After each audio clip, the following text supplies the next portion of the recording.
Hello বন্ধুরা, এই দেখো একটি পেয়ারার বাগানে 3-4 দিন পরে এলাম। দেখি গাছগুলো কেমন আছে। কিছু কিছু গাছ সতেজই আছে, খুবই ভালোই আছে গাছগুলা। আর একটা জিনিস দেখাই তোমাদেরকে, এইখানে দেখো ফাঁকা জায়গা কিছু ছিল, এখানে আমি একটু ভেন্ডি লাগিয়েছি। এই দেখো ভেন্ডি চারাগুলো খুব সুন্দর হয়েছে।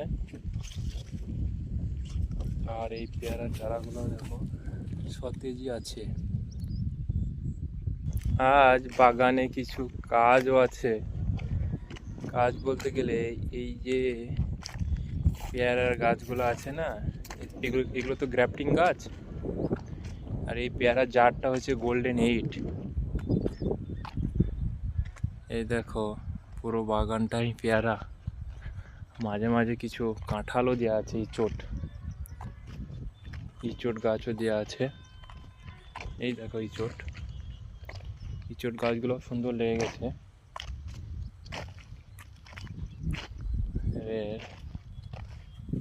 কিছু কাজ আছে, কাজটা কি বলতো, এই দেখো কলিও আসতে লেগেছে। এই দেখো চারার বয়স এখনো 2 মাস হয়নি, কলিও আসতে লেগেছে। এই দেখো ইচোট গাছ, দেখেছো ইচোট গাছটা কত সুন্দর। বাগানে কিছু ঘাসও হয়েছে, ঘাসগুলোরও ব্যবস্থা করতে হবে, বুঝেছো। এই কাজ বলতে গেলে এই দেখো এই যে গাছে যে এই নিচে যে এইগুলা ডালগুলা বের হচ্ছে না, এইগুলাকে ছাড়িয়ে ফেলতে হবে। বেশিরভাগ গাছেই নেই।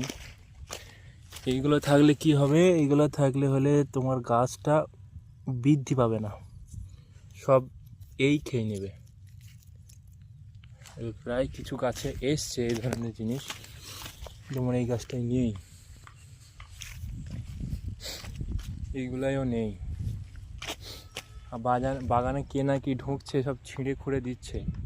কালকে সেলাই করেছি, ওই দিকে দেখলাম, ওই দিকেও দেখো এই চারাটা যেমন বৃদ্ধি, কলি আসছে,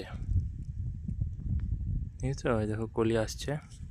কিন্তু এই যে ডালগুলো বের হচ্ছে না, এইগুলোকে তো রাখলে হবে না, এইগুলো সব আউট করে দিতে হবে,